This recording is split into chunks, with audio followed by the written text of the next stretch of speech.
नमस्ते दोस्तों, आज हम आपको बताने जा रहे हैं साल 2026 की मकर संक्रांति के उस पावन पर्व के बारे में जो न केवल धार्मिक दृष्टि से अत्यंत शुभ है बल्कि इस वर्ष 148 वर्षों के बाद बनने वाले एक अत्यंत दुर्लभ संयोग के कारण इसका महत्व कई गुना बढ़ गया है। साल 2026 में मकर संक्रांति का पर्व 14 जनवरी दिन बुधवार को मनाया जाएगा। यह केवल एक पर्व नहीं बल्कि एक दिव्य क्षण है जब सूर्य देव अपने उत्तरायण गमन की शुरुआत करते हैं और इसी के साथ प्रारंभ होता है देवताओं का दिन, जिसे शास्त्रों में उत्तरायण काल कहा गया है। हिंदू धर्म ग्रंथों के अनुसार जब सूर्य देव धनु राशि से निकलकर मकर राशि में प्रवेश करते हैं तभी मकर संक्रांति का पर्व मनाया जाता है। यह परिवर्तन केवल खगोलीय नहीं होती बल्कि मानव जीवन में सकारात्मक ऊर्जा, आत्मिक उन्नति और कर्म शुद्धि का प्रतीक होता है। शास्त्रों में स्पष्ट कहा गया है कि उत्तरायण काल में किया गया प्रत्येक पुण्य कर्म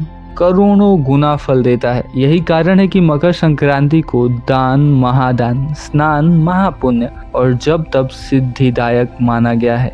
तो अब बात करते हैं हिंदू पंचांग के अनुसार 2026 की मकर संक्रांति के शुभ समयों की। संक्रांति काल 14 जनवरी को दोपहर 1:13 से प्रारंभ होगा। विशेष महापुण्य काल दोपहर 3:14 से शाम 5:45 तक रहेगा। स्नान और दान का सर्वोत्तम समय सुबह 9:05 से शाम 5:44 तक रहेगा। मान्यता है कि इस समय किया गया दान, स्नान, जप और सूर्य उपासना जीवन के बड़े बड़े कष्टों को भी नष्ट कर देती है। मकर संक्रांति के दिन गंगा, यमुना, नर्मदा, गोदावरी या किसी भी पवित्र नदी में स्नान करने का विशेष महत्व बताया गया है। यदि किसी कारणवश नदी स्नान संभव न हो तो घर पर स्नान करते समय जल में गंगा जल या तिल मिलाकर स्नान करें। स्नान के बाद तांबे के लोटे में जल, उसमें काले तिल, गुड़ या शक्कर और कोई मिठाई मिलाकर सूर्य देव को अर्घ्य अवश्य दें।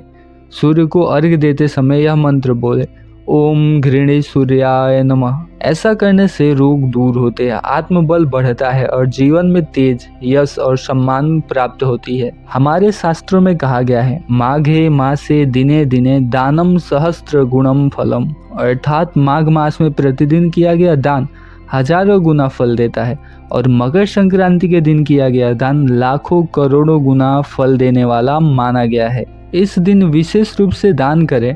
तिल, गुड़, खिचड़ी, कंबल, गर्म वस्त्र और अन्य दालें। विशेष रूप से जरूरतमंदों और गरीबों को गर्म कपड़े दान करें। इससे जीवन में राजयोग के द्वार भी खुल सकते हैं। यदि आपके पास कोई भी गुरु मंत्र है या इष्ट देवता का मंत्र है या महामंत्र तो मकर संक्रांति के दिन कम से कम 1 घंटे तक सच्चे मन से जाप अवश्य करें। यह दिन साधना के लिए अत्यंत सिद्धिदायक माना गया है। आज किया गया जाप आपके जीवन में सुख, सौभाग्य, शांति और आध्यात्मिक उन्नति ला कर देता है। तो अब बात करें सबसे इम्पोर्टेंट बात की कि मकर संक्रांति पर क्या करें और क्या न करें।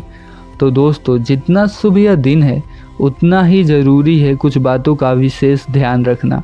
इस दिन भूलकर भी लहसुन, प्याज, मांस, मदिरा या अन्य तामसिक वस्तुओं का सेवन न करें। ऐसा करने से धन हानि, दुर्भाग्य और नकारात्मक ऊर्जाओं के योग बन सकते हैं। इस दिन काले कपड़े पहनने से, बाल या नाखून काटने से भी बचना चाहिए। मकर संक्रांति के दिन 14 की संख्या का विशेष महत्व बताया गया है। आप इस दिन 14 अलग अलग वस्तुओं का दान, 14 अलग अलग फलों का दान, 14 प्रकार के अन्न या दाल या 14 वस्त्र या आदि किसी कारणवश दान संभव न हो तो 14 दीपक का दीपदान अवश्य करें। यह उपाय अत्यंत शुभ माना गया है। अब बात करते हैं इस वर्ष के सबसे बड़े और दुर्लभ संयोग की। साल 2026 में मकर संक्रांति के दिन ही माघ मास की सटतिला एकादशी का व्रत भी पड़ रहा है। यानी Makar Sankranti plus Shattila Ekadashi equal to दुर्लभ महासंयोग। ऐसा संयोग लगभग 148 वर्षों के बाद बन रहा है। इस दिन सूर्य देव और भगवान श्री हरि विष्णु दोनों की कृपा एक साथ प्राप्त होती है। एकादशी के नियमों का भी पालन जरूरी है, लेकिन ध्यान रहे इस दिन एकादशी के नियमों का पालन अनिवार्य होगा। यदि आप व्रत नहीं रखते हैं तब भी चावल और चावल से बने वस्तुओं का सेवन न करें, क्योंकि मकर संक्रांति पर सामान्यतः खिचड़ी का दान और सेवन किया जाता है। इसलिए आप 14 जनवरी को खिचड़ी का दान या सेवन न करें। 15 जनवरी को मकर संक्रांति का दान कर सकते हैं। इसी कारण कुछ स्थानों पर 15 जनवरी को भी संक्रांति मनाने की परंपरा बताई जा रही है। और मकर संक्रांति केवल एक पर्व नहीं है, बल्कि जीवन को शुद्ध और ऊर्जावान बनाने का अवसर है। इस दुर्लभ संयोग का पूरा लाभ उठाइए, दान कीजिए, जप कीजिए, सात्विक जीवन अपनाइए और इस पावन पर्व को अपने और दूसरों के जीवन में खुशहाली का कारण बनाइए। सूर्यदेव और भगवान विष्णु हम सभी पर अपनी कृपा बनाए रखें। जय सूर्यदेव, जय श्री विष्णु।